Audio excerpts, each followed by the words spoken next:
Well, it's Wake Up with KC, and today I want to talk about, what and how does, TV, movies, music, even video games, how it can be harmful to our minds and affect, you know, our concept of who we are and, our world that we live in today.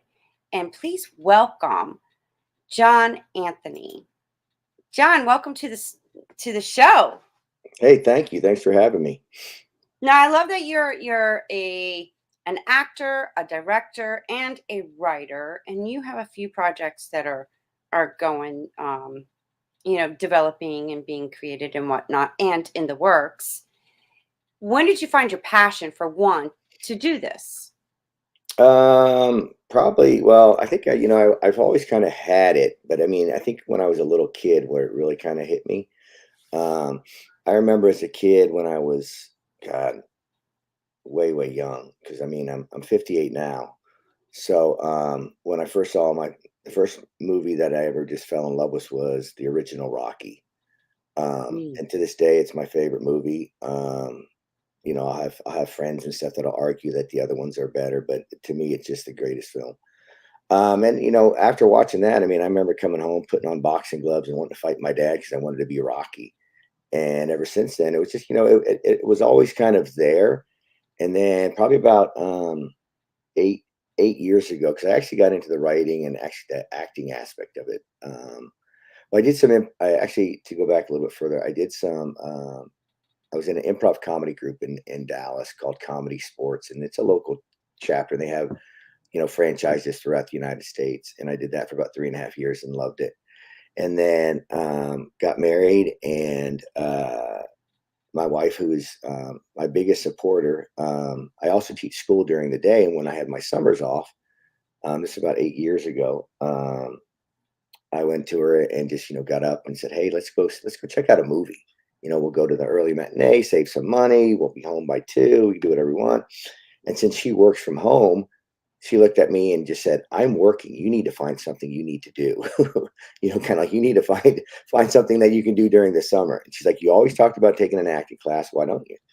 So I took a couple acting classes and really, really, really liked it. I was with this one teacher for a couple years, and then I had a friend of mine who reached out to me and said, "Hey, I just took this class, another class in Dallas. You need to take it." And I went and took it and just was just blown away by the instructor by the name of Glenn Morshower, who's actually an acting worker. He's been in over like 200 films. He's been on The Resident, Ozarks. He's the general in every Transformer movie. He was in 24.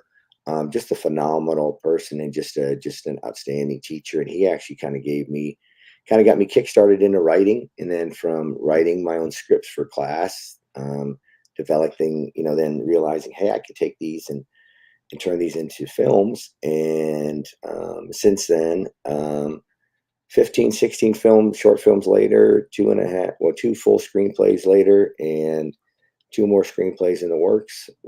Here I am. Wow. And I there's movies that I grew up, just loving. One of the ones that just resonate with me the most is Dirty Dancing. Mhm. Patrick Swayze and Jennifer Grey. Yeah, because I love dancing. So I just relate to movies that have the same kind of things that I like. So Right. I'd rather watch Sure. that. But I also, being, I guess, intuitive and aligning to my spiritual kind of aspect of my who I am, I see things and I'm like, wait a minute, there's you see him like growing up, but then all of a sudden you see him in our physical reality. It's like almost these people that have the gifts, like being a writer, they have this vision, then they write it out, then it becomes a movie. And it's like, this is how we manifest reality in a way. Would you agree? Um, Yeah, I'd say yes and no. I think though, I mean, I think a lot depends on what the story is. Like this film that I'm working on, we're starting to shoot next Sunday. I had talked to people, and someone had asked me, why are you making a film about this? I'm like, why not? I mean, because it's a love story, and I'm like, everyone should have the ability to fall in love. Doesn't matter, who you are. So I mean, I think there's two sides to everything. I think a lot of it has to be based on the content of what the story tells. Hmm. A lot of the stuff that I do, with the exception of a few of the mob movies that I've done, because I was a big Sopranos fan and loved David Chase, and big Al Pacino and De Niro fan. Casino, Goodfellas. The list goes on and on. Um, my they're not based on any factual things, but because they are stories that I've written, but it's stuff I think people can relate to. Um, so it's kind of, I think a lot. I think you bring up a really good point, but at the same time, I think it really kind of depends on what the story is and how and what it entails. Okay, so and I love history and documentaries, and I've you know between the black sails, then all the war movies that that are documentaries. Some of them are documentaries, and then some of them got that Hollywood kind of. They got to put their Mhm. Hollywood kind of aspect to Yeah, it. sure. But discerning, and then doing research, because some of them do give you insight of this has happened, this is who this person was, and you can go find it. And Yeah. then you find out more than what you see in the movies. But I also see like history repeating itself from the energetic emotional traumas and like that negative energy of the hatred and the violence and whatnot. That's where I think it affects us and we stay connected to the past and that energy. Would that be said? Like, do you can you understand where I'm going with? Oh no, yeah, no, I totally understand, and that's one of the things too. Like, in all my films, that I've done, a lot of the stuff is implied. I don't show any blood in any of my films, like any of my mobster crime films that I did. There was never any blood shown. I mean, everything was implied. So because I think when you give the audience the ability to imply things, they can kind of create for themselves what really happened. And for me as a writer, that's kind of what I like, because it's just like I did a dark comedy that I wrote, and people are sitting there watching it. I'm sitting there watching them watch it, and they're like, "Oh, I know what's going to happen. I know what's going to happen." And as they continue to kind of think what's going on, I'm sitting back going, you guys have no idea what's going to happen, because what you're doing is all of a sudden you're making the assumption that you know what this whole story is about, and then when they finally get it at the very end, they're like, I never saw that coming. Oh my god, I never even saw that coming. I never would have thought that.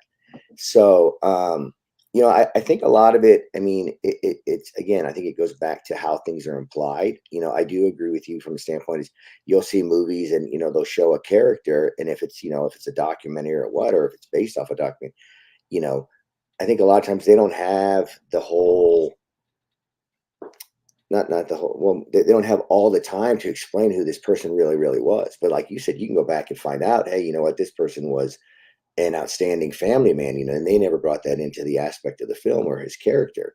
Or, this person was, a horrific person, and just, and you only saw certain sides of it.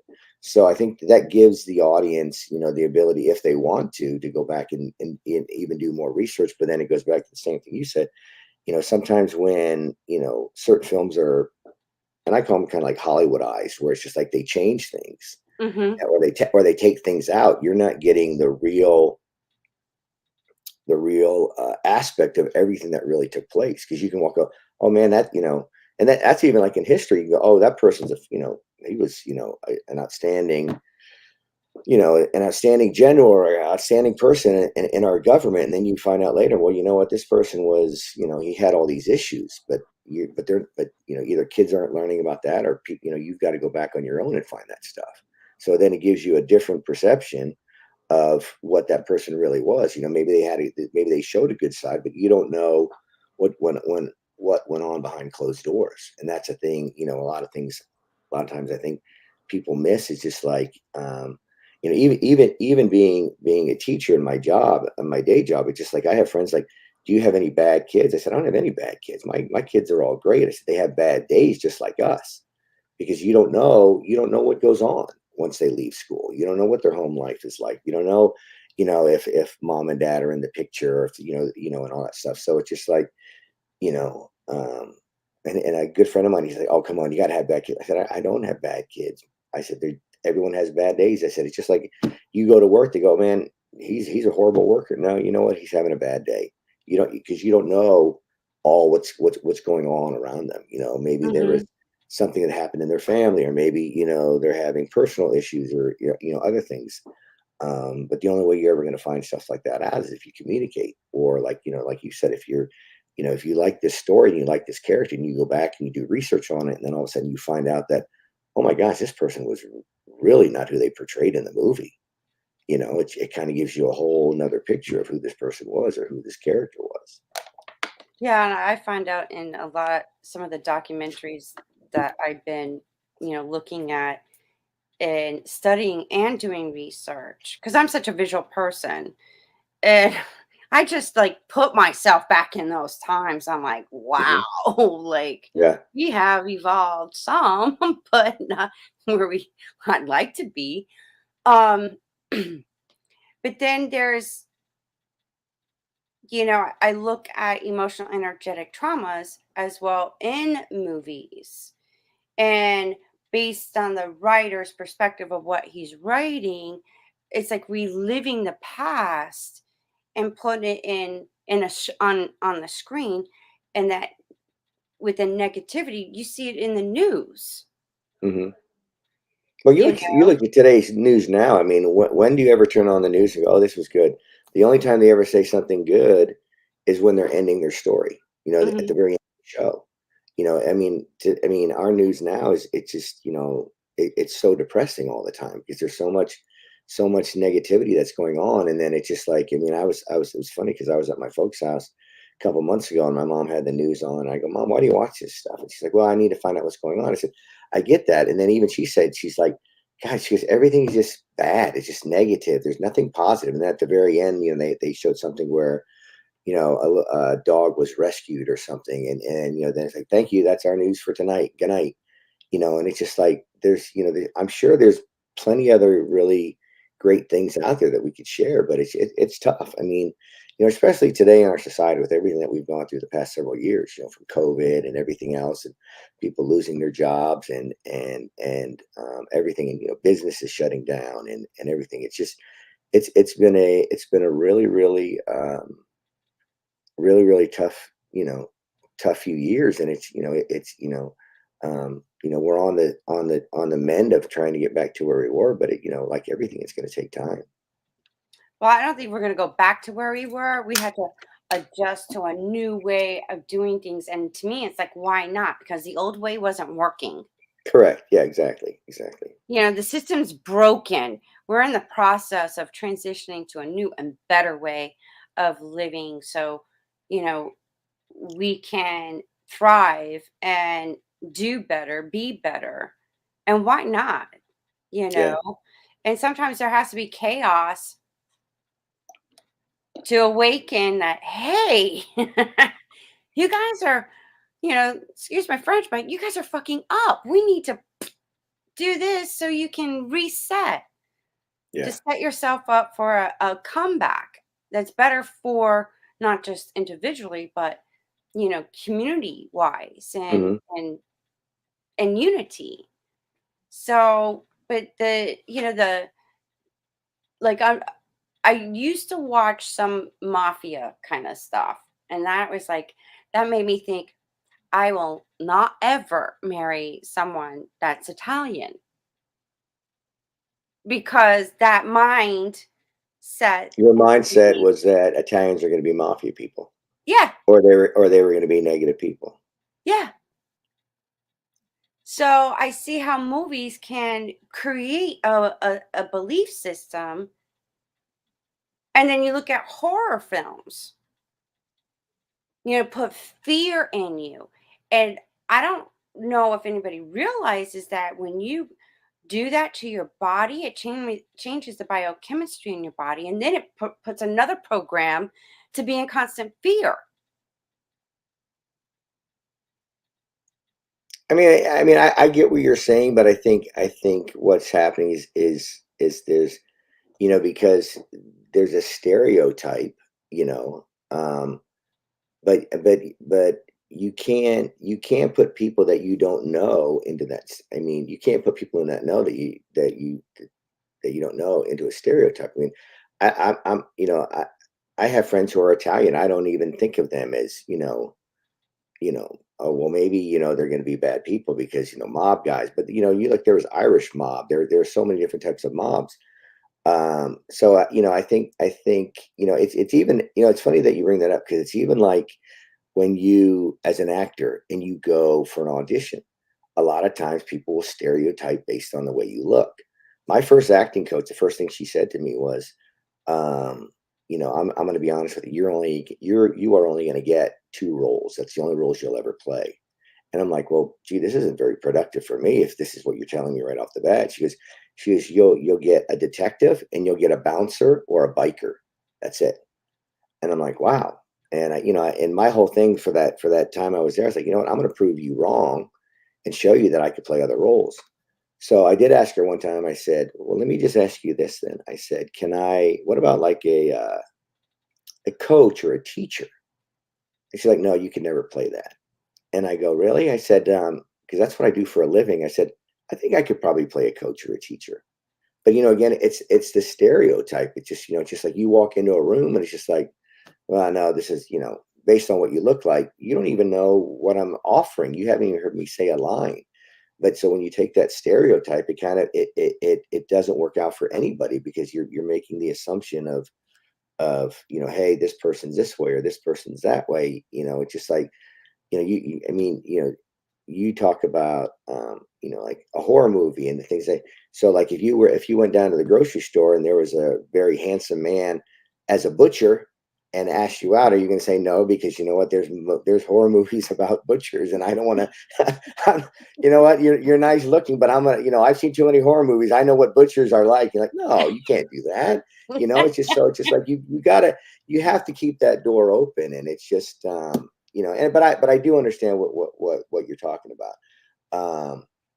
Because it just, but that's what that's what a lot of people, there are a lot of people that do that, and it's just they base it off of one certain thing, and it's that's not who I am. That's who I've never been. But it's just like, but I do understand what you're saying. But you, like I said, you might be going to the grocery store tomorrow and say, hey, you know what, I'm going to get some chicken breast and a ham or whatever, or some cheese, and that butcher looks at you and goes, hey, maybe I could take you to dinner. Don't nope, you're a butcher. I've watched too many horror movies. I can't go out with you. He's like, what did I do wrong? Nothing. Well, my question is, what is a good-looking, hot, sexy man being a butcher? Like what? Well, but here's the thing. Maybe that's what he enjoys. That's the other thing too. It's just like, it's just like, everybody thinks, oh, well, like I have a good friend of mine. He's a phenomenal actor, but he's very difficult on himself because he beats himself up after an audition, and like he does great. But I always tell him, I said, it's when you go to audition, what you got to remember is you go in, you do your job, and then you leave. Whether you can't walk out saying, oh, I did bad because I didn't get the role, because it's not yours to decide. It's those casting directors that are sitting right there, whether it be one or two, who are going to go, you know what, I love the way he read, but you know what, he's just not the look we're looking for. And that's what it comes down to. I even had met with my agent a couple months ago, actually, but more, it was like right before COVID started, so a couple years ago. And I talked to her because as you get older, there's not a lot of roles being, hey, we need a 58-year-old guy or a 55-year-old guy, whatever. And I just, I told her, I said, I'm not going to rest on anyone's laurels to find me, to find me an acting gig. If I'm not getting anything, I'm going to continue to write my movies, produce my movies, direct movies, give myself a role in one of my films. So I'm staying on top of my, on top of the craft, and, surround myself with good people, and just keep doing what I'm doing, because it's, so much of it is based off of a look. And, I mean, I'm sure, I mean, how many times have you ever watched a movie and go, oh my gosh, the acting is terrible. Yeah, but you know what? The person's really attractive. Doesn't make a difference. If the acting's bad or the dialogue's bad, it just, that's what they remember about the movie. Hmm. So it's, I think you need to, from my perspective, I always have an open mind on things. I always look at things as a positive. Same thing, with working with actors. I mean, you want to surround yourself with actors that want to work and that are passionate. And that was one of the great things in my class, is that everybody in our acting class is there to help each other. It's like we're a big family. And it's just like there's no egos. There's no I can, or hey, I need a trailer. This is a short film for like 7 minutes. What do you mean you need a trailer? I mean, there's none of that, and everybody just wants to see everybody else succeed, and everybody else do well, which is a great thing. And that's one of the great things that Glenn taught us. Well, you know, again with movies, there's like the perfect example. You know, I there's positive energy and negative energy. Hmm. It comes through TV, of course, which we spoke earlier about the news. Then, there's music, and then the movies. So what you're hearing and what you're seeing can affect your mindset and even your mood. Hmm. So my question is okay, I know that to understand history, you got to portray, war is a perfect example. And some of them is so like visualizing it and the makeup effects and how they set everything up to make it so realistic these days is truly amazing to me. However, it's that energy, that I feel like keeps us, like prisoners in a way. And then where's the positivity at? Well, How can you change a negative into a positive, even with writing, acting, and being in the movies, even in music? And we definitely have to change the way the news is. That's a no brainer. yeah, well, I think a lot of it goes back to the stories that are being told. It's just like, with my short films and even my feature films, like the first feature I wrote, Walter, the one that I'm pitching now to production companies, it's a family film. And if you look at today's genre, there's not a lot of family films out there. It's you've got drama, you've got comedy, you've got horror movies, which you're always going to have, because that's what people want to go see. But to have a film where, excuse me, you can take your 7-year-old, your 10-year-old, your 18-year-old, your grandmother, your grandfather, and you're going to walk out of that film thinking, man, that was a good movie, or you feel something that they can relate to. So again, I think it goes back to all the story and the way the story's told. Of course, in war, you look at war movies, of course, there's always going to be sadness because of, the deaths and so forth. But there are tremendous, outstanding movies out there that just, it just, one that comes to mind is, I don't know if you ever saw the movie 1917 that was out a Yes. couple years ago.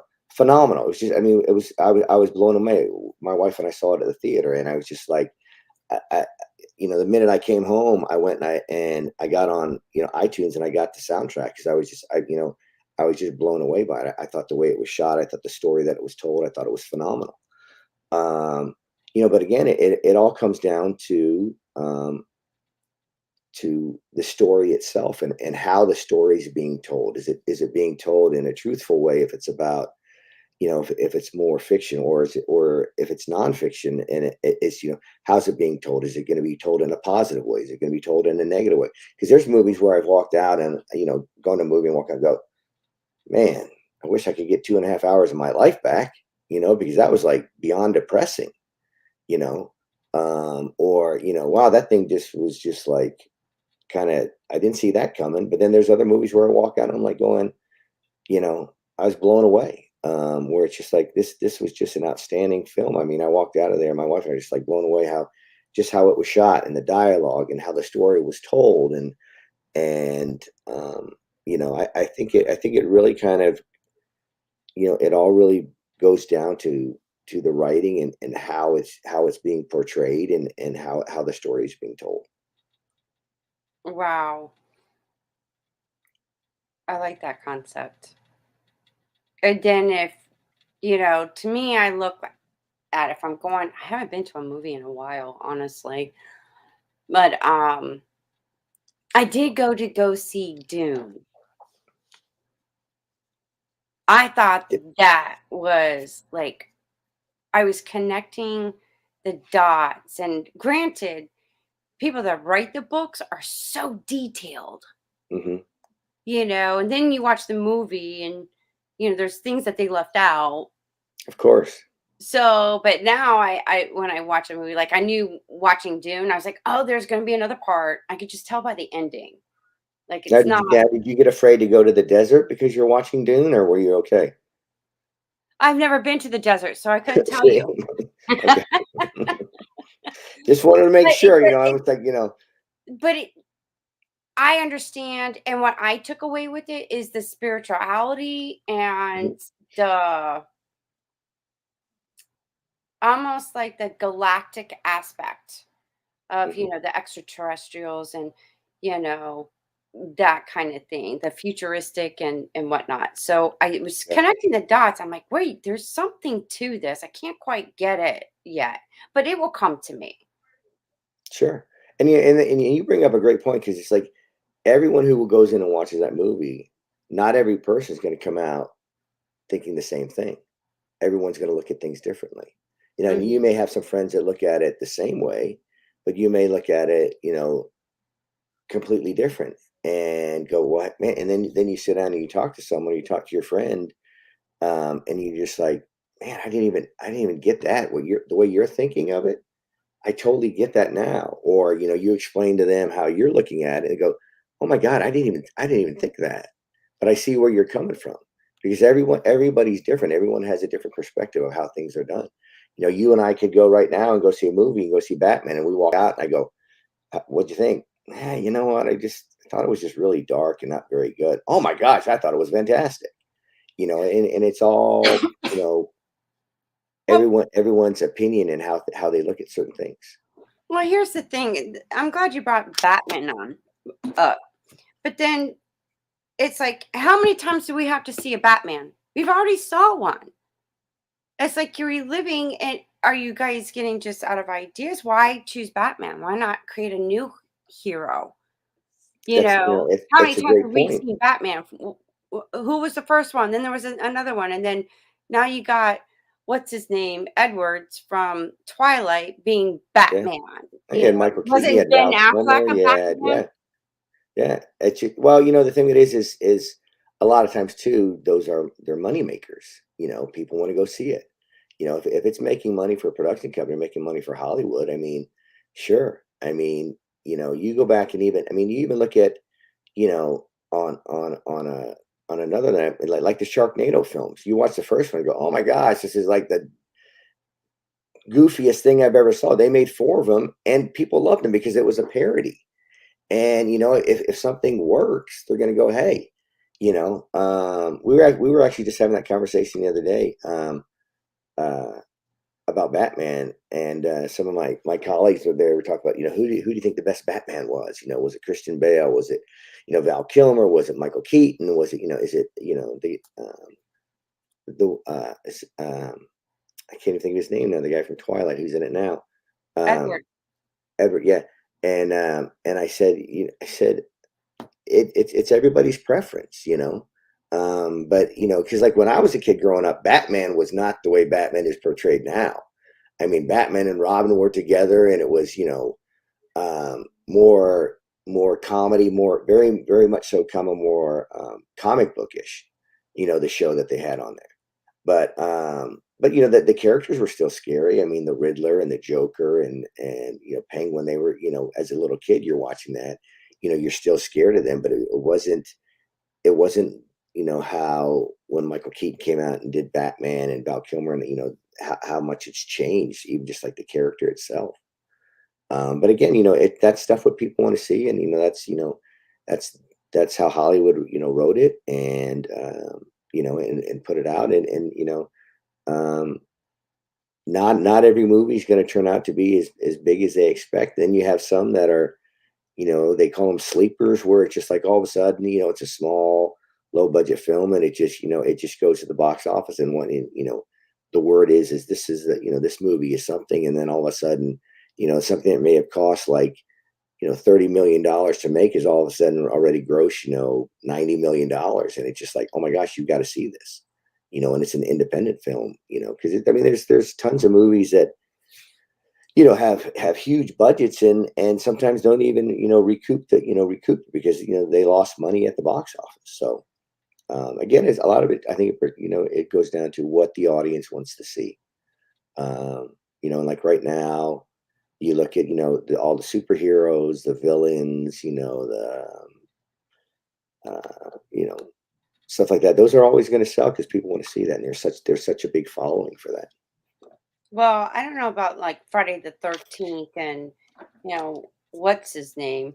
Uh, that to me is like, come on, guys, this enough already. Yeah, Like, well, when he's in space, yeah, you kind of wonder how did he get on a spaceship or whatever it was, you know. Again, but you go back to like the very first original one, it was, you know, I think it was like early '80s, maybe. I mean, when that first came out, I mean, I remember going to the movie. I was in high school and I saw it, and I saw that, and it was like with that, and I think it was like My Bloody Valentine, and they were like a double feature at the theater, and we saw them, and it was just like it scared the bejeebers out of you. I mean, you know, but then all of a sudden, even like the second one, but then when you get to like, you know, Friday the 13th, number 43, you know, Jason playing basketball or whatever, you know, it's just you get to the point like, you know, you don't, but the fact that, you know, people will still watch it, there's still a market for it. that's that just says to me that just says a lot about you know why most beings, I'm gonna say human beings, are stuck. And then they're bitching and complaining about their life. I'm like, well, William, what are you paying attention to? You know, like Yeah, but you think. no, And my thing is why should I pay money to somebody that's not going to educate me or help me be the best version of me in order to help mankind and help our planet Earth? That's where I'm at now. no, and I, you know, I totally get that, but at the same, you know, at the same time, it's you choose to go see what movies you want to see. I mean, there's Mhm. movies that I mean, it's like I'm not going to go see that. I don't have any interest in that. That you know that you know, if you want to go watch it, that's fine. That's, you know, if those are the things you like, that's fine. You know, but like for me, I mean, I know the type of genres that I like, and those are the ones that I stick to. And then, you know, being an independent filmmaker, I love to watch people's independent films because, you know, it's always, you know, there's always a different take on it, and the stories are different. But yeah, I mean, it's like, you know, you get to pick and choose what you want to see and when you want, you know, if this relates to you. And I mean, because there's times like you know, I have friends on Netflix. Oh, you got to watch this show, and I watch it. He goes, this thing is phenomenal, and I turn it on. I'm like 20 minutes in, and I turn it off. I go, no, not for me. And he goes, did you watch it? I go, yeah. I said I couldn't get through the first 20 minutes. What? What's wrong with you? I said, nothing's wrong with me. This is just, it doesn't do anything for me. You know, it's Mhm. not. I don't get it. You know, and it's just like, no, you need it. You know, and it's just like, you know, well, you got to get past it. You got to get to past the first, you know, the first hour. I go, I can't get past the first. I couldn't get past the first 20 minutes. I can't make it another 40 minutes. You know, so, but you know that again, it all comes down to, you know, you know, who you are and what you like, and you shouldn't be influenced by a film. You know, it's just like, you know, sometimes we all get in that trap where it's just like, you know, everybody's ranting and raving about a film. And even though it may not be the genre that I like, I'll go and watch it to see what it is. And it's just like then you walk out and go, I don't know what all the fuss is about this film, or you walk out going, oh my gosh, this thing is just that thing was amazing, you know. Um, but then a lot of times too, people will follow their actors that they like. I mean, you put something in with Denzel Washington, I'm watching it. I don't care what it is, I'm watching it. Morgan Freeman, I'm watching it. Love those guys. Two of my favorite I actors. love Sean Penn. Morgan You Freeman. know, I had him as my GPS on Wave one time, and I just, like, I would just purposely drive just to hear him talk to here's me. what. So I Yeah, went through it's my just it's funny, because you talk about because when I wrote my first screenplay, which is Walter, the one I'm pitching now at a production companies. When I wrote it, um, and it's a story about a young boy who befriends an elderly man.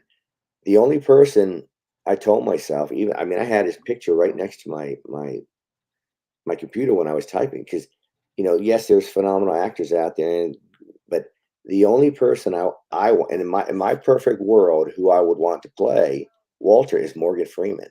I'm like, you know what? If a production company said, hey, we like your script, we're going to make it. Do you have anything? Yes.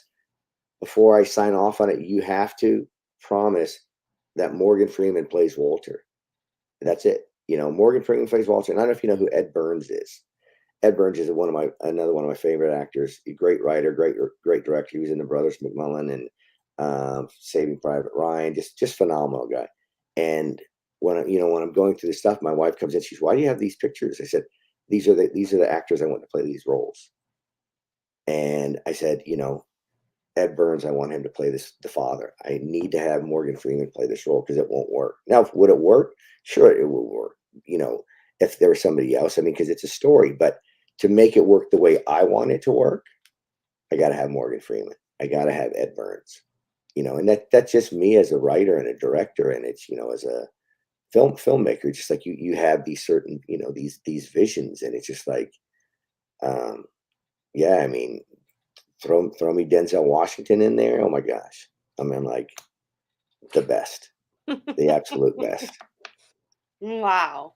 So who is oh, okay, you just shared your actors, but what about actresses? Oh Who well, I have I I have several, but um, Helen Mirren is one of my all-time favorites.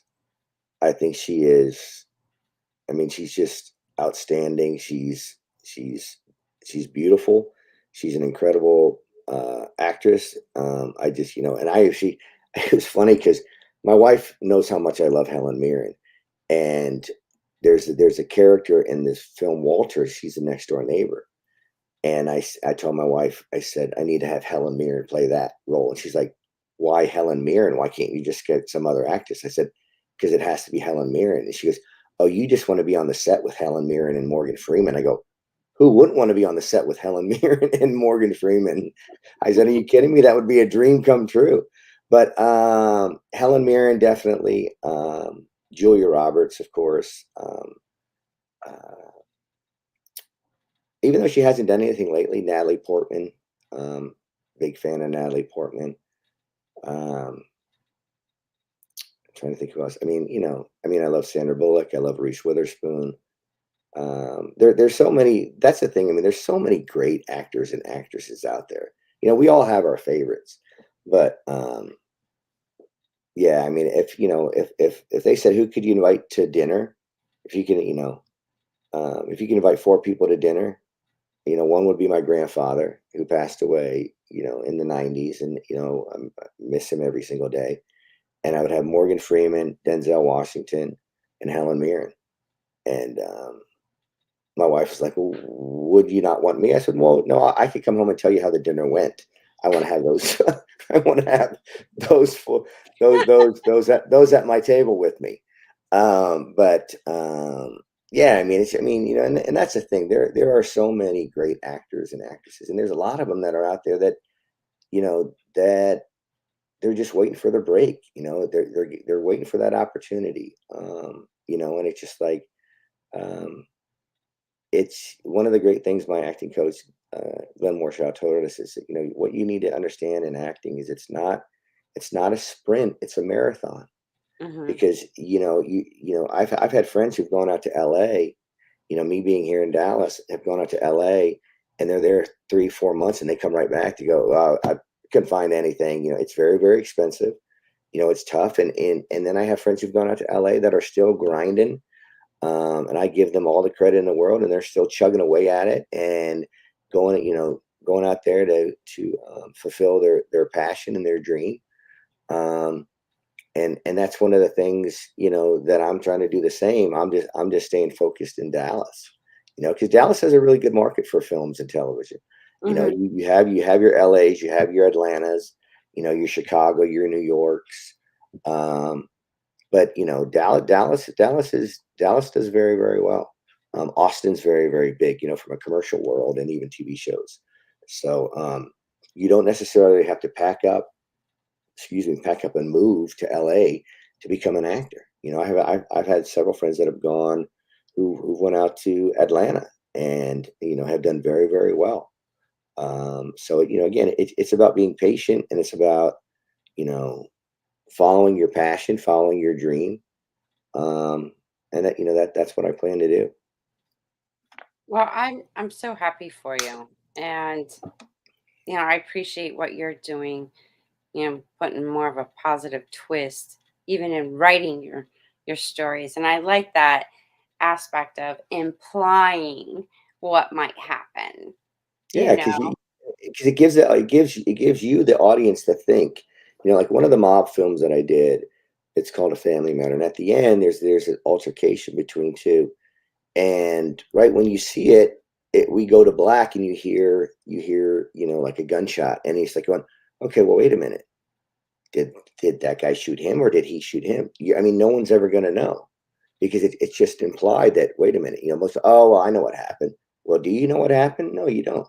So you leave that as an implied, and it just like gives the audience more time to think, because then I'm actually taking that movie, A Family Matter, and turning it into a full-length feature.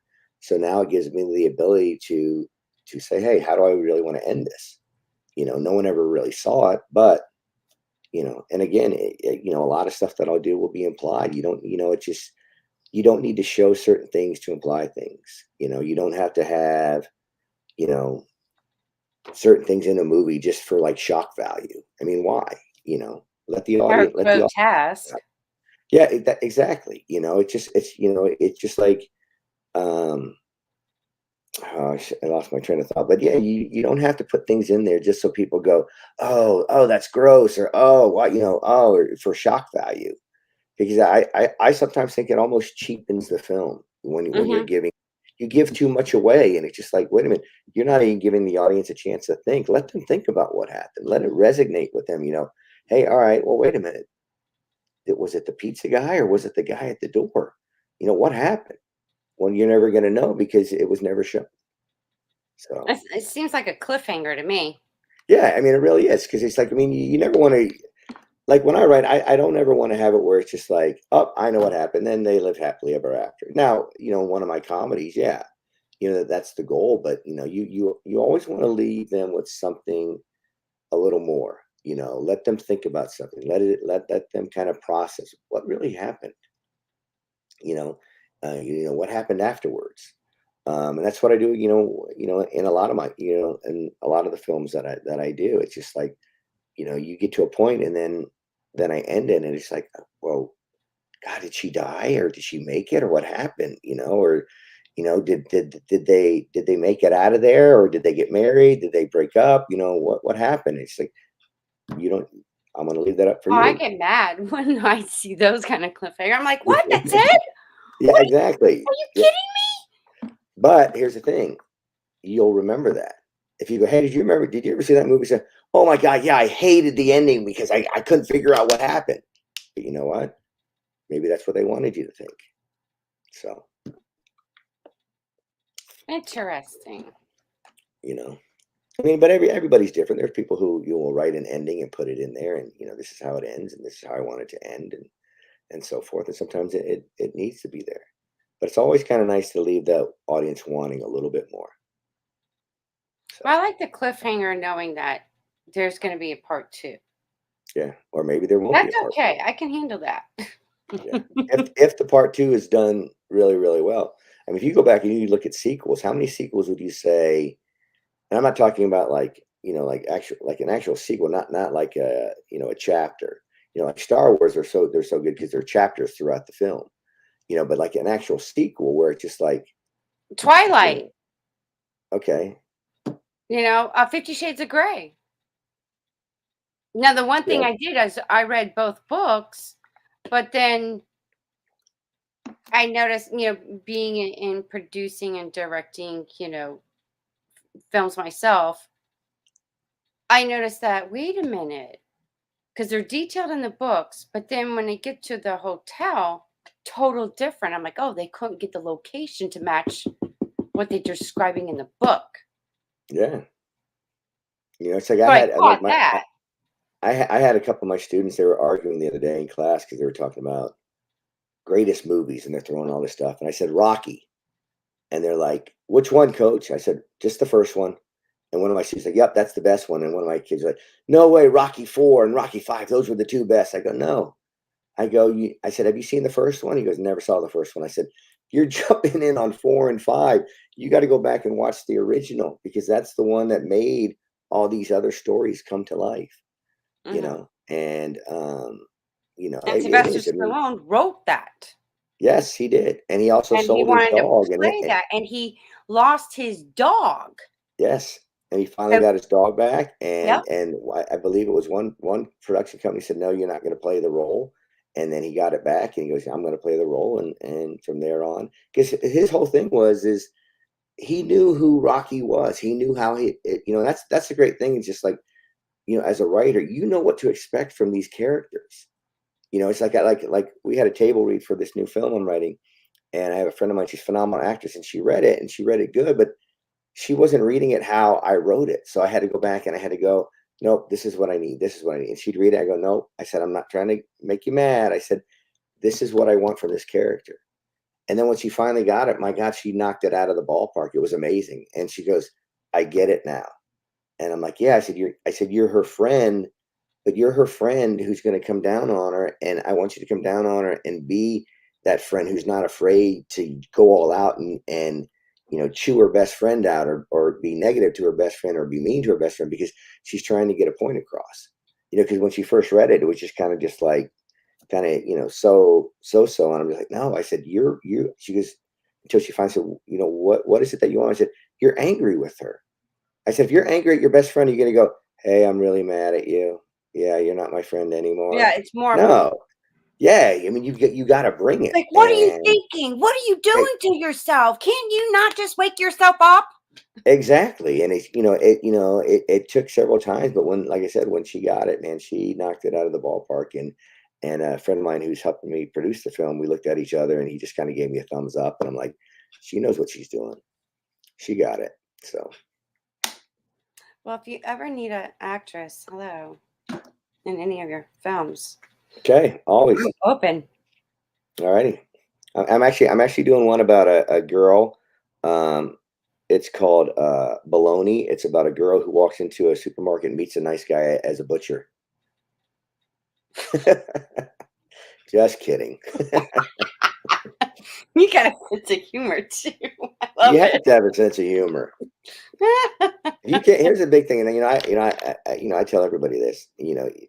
Sense of humor is so important, and not only just to laugh, but if you can't laugh at yourself, I mean, there's times I crack myself up. I mean, my wife would be like, "Who are you talking to?" I said, "Me," and she'll look at me and she'll just start laughing, and then I'll start laughing, and it's just like, and she's like, "Honey, I worry about you sometimes." I said, "Don't worry about me, honey. I'm fine. I'm just having fun. I'm living life, and I'm loving life." So Well, you know what I do? I talk to myself too. So I let everybody know, hey, just to give you a heads up, don't be yeah, alarmed. If you hear me talking to myself, I'm getting the best damn advice. that's exactly right. That's exactly right. 100%. But You know, they say laughter is the best medicine, and you know what? It really is. I mean, there's nothing like laughing so hard where your jaw hurts and you got tears coming out your eyes, and it's just like you just. I mean, we shot a film. It was called A Date for Dad, about a girl who was left by her mom, and her father raised her till she was like 16, Dad basically lived by himself, other than take care of his daughter, and her best friend developed got online and developed a dating app or a dating profile for her dad, and had all these people come in and was like interviewing all this stuff. And it's a really cute film. But I had a friend of mine he's a comedic genius, and I told him, I said, here's the script. I said, but for you characters, if you want to ad lib anything, feel free. He came in and he ad libbed, and it was so funny and so hysterically funny. It's just like we had to cut like 5 times. They're like going, John, we can hear you laughing in the kitchen. You can't, whether if I'm looking at it on a monitor, or I'm standing right there, you can't. I go, and we literally had to take cuts because it was just like, he's so talented. And it was so funny that, everybody's faces were hurting because they were laughing so hard. And you end the day with something like that. And it's like, man, you come home and it's like, even though you're tired, and my wife's like, how was it? You were there late. I said, yeah. I said, but you know what? I said, Jose was doing his thing and he had everybody busting out laughing. And it was just, I mean, who doesn't like to laugh, right? I mean, everybody loves to laugh. I could, one of the actors that I admire, there's two that always seem to make me laugh: Jim Carrey and Robin Williams. Hmm. Those two are just, Jim Carrey with Liar, and then Ace Ventura when he's coming out of a rhino's ass, Yeah. know? And then So talented. Robin So talented. Williams. Oh my gosh, the RV with Robin Williams. Oh, Yeah. Well, the great thing about, Robin Williams, it's like his ability to be a character from comedy to drama. I mean, he was just an amazing person, and an outstanding actor, and we lost a great actor and a great person. And just to see, because you look at him and like Mork and Mindy, and then you look at him and Dead Poet Society, and all these other films, and it's just like he was. I mean, it was like anything he touched, it was like gold. mhm. And it's he was one of the greatest actors of our time, of my time. And you know it's just it's the world misses him. I know that. We need more laughter, especially now. Yep. Yeah, we do. Yeah, we do. 100%. Well, I want to thank you, John, so much for joining me today. And I hope this, my intentions is somebody is educated or inspired, and is moved and Absolutely. touched by, Absolutely. and we're just having real talk, Yeah, you no, know. absolutely. I love Yeah, getting people's perspective and how certain things that, can affect us, and, we can change that, yeah. and you gave good insight. Thank you so much. Oh, you're very welcome. Thank you. I thank you for having me. It was an absolute blast. Well, thank you. And I wish you the best of success. And please keep in touch. I left your website down there. So you're Okay. going to, whenever you'll promote your projects as they come out and is released. So everybody can just tune in to your website to check, these upcoming projects that you have Yeah, coming and up. there's actually on the website, there's actually a micro short film that I'm really, really proud of. It's called My Favorite Song. It's about 6 minutes that I shot with one of my friends who's a phenomenal actress. So, if you get on there and you want to check that out, it's under like reels and stuff. So, yeah, just go to jdafilm.com and check it out. But again, I cannot thank you enough. I had a really, really great time. It was very, very nice meeting you. Thank you. And best of luck again. All right. Take care. Well, there you go. It's Wake Up with Casey. You never know who I'm going to have on my show. So tune in for the next episode.